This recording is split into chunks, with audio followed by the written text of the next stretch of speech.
थे सिल परे जो प्रभु हृदय से जाए, अब बलिहारी वा दुख की पल पल नाम रटाए। वो दुख ही मुझे चाहिए कन्हैया, वो दुख ही मुझे दे दो, क्योंकि उस दुख में हर समय मुझे भगवान तुम्हारा नाम याद आता रहेगा। मैं आपका स्मरण करती रहूंगी, आपको याद करती रहूंगी, क्योंकि दुख का जो नाम स्मरण किया जाता है वो सच्ची डोरी लगती है, सच्चा लगन लगता है। और सुख में जब मैं आपको स्मरण करते हूँ तो सच्चा मेरा मन लगता नहीं है कन्हैया, इसलिए मुझे दुख दे दीजिए, विपत्ति दीजिए। कि विपदा नहीं बोले, उस विपत्ति को विपत्ति नहीं कहते हैं, विपदो नहीं वो विपदा, संपदो नहीं वो संपदा, वो धन संपत्ति संपत्ति नहीं है, वो विपत्ति विपत्ति नहीं। बोले विपत्ति किसको कहते हैं? बोले विपदा विस्मरणम विसरो। भगवान का जितने समय तक नाम मुख पर न आए, जितने समय हम भगवान का स्मरण न करके संसार का स्मरण करें, वही हमारे दुख का समय होता है। और जितनी समय तक मेरा मन भगवान में लगा रहे, वही मेरे सुख का समय होता है। भगवान का स्मरण करें, प्रभु का स्मरण करें। हनुमान जी ने कहा कि हनुमान जी ने भगवान राम से कहा था कि हनुमंत विपत्ति प्रभु सोई,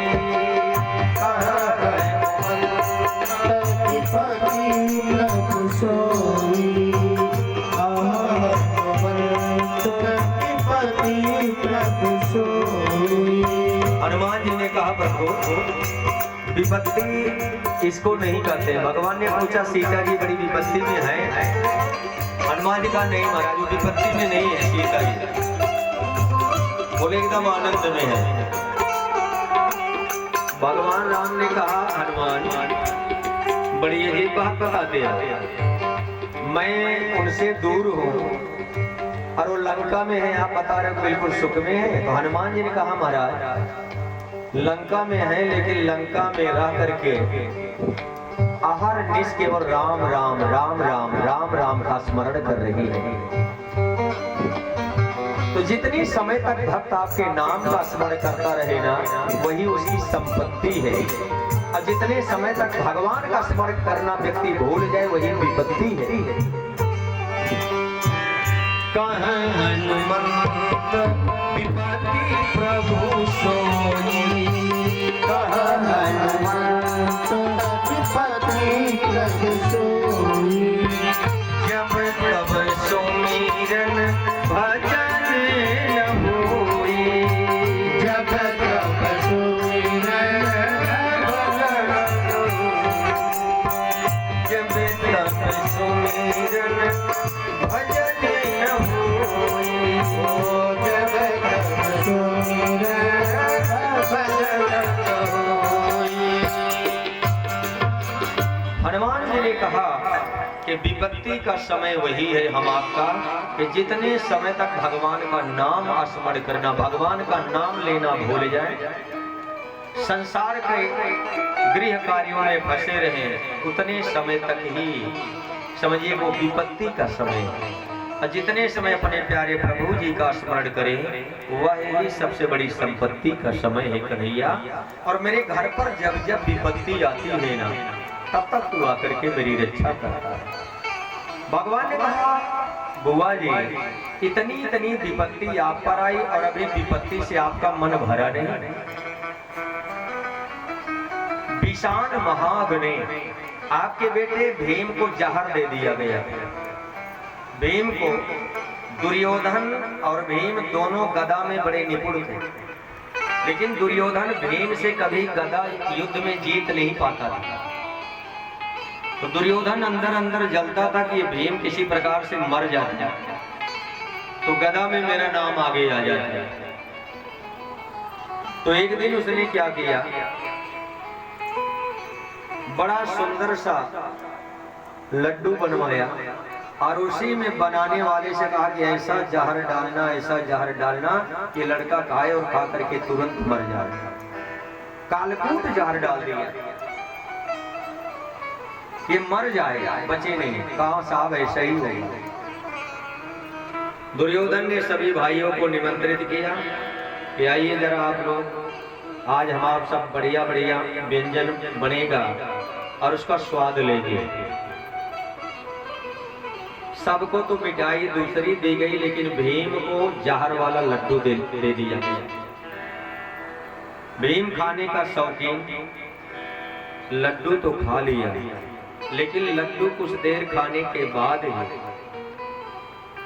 जब जहर भीम के शरीर में घुलना शुरू हुआ तो भीम को चक्कर जैसे आने लगा। भीम ने विचार किया मैं यहां से घर चला, लेकिन रास्ते में ही गिर पड़ा।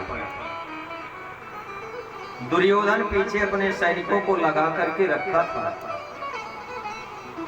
सैनिक लोग बताए कि महाराज वो गिर पड़ा है। दुर्योधन ने कहा ले जाओ गंगा जी में डालो उसको। सबसे बड़ा मेरा वही कांटा था, मर गया, बहुत अच्छा हो गया। गंगा जी में डाल दिया गया। और गंगा जी में भीम बाते एक स्थान पर भंवर जैसे आया।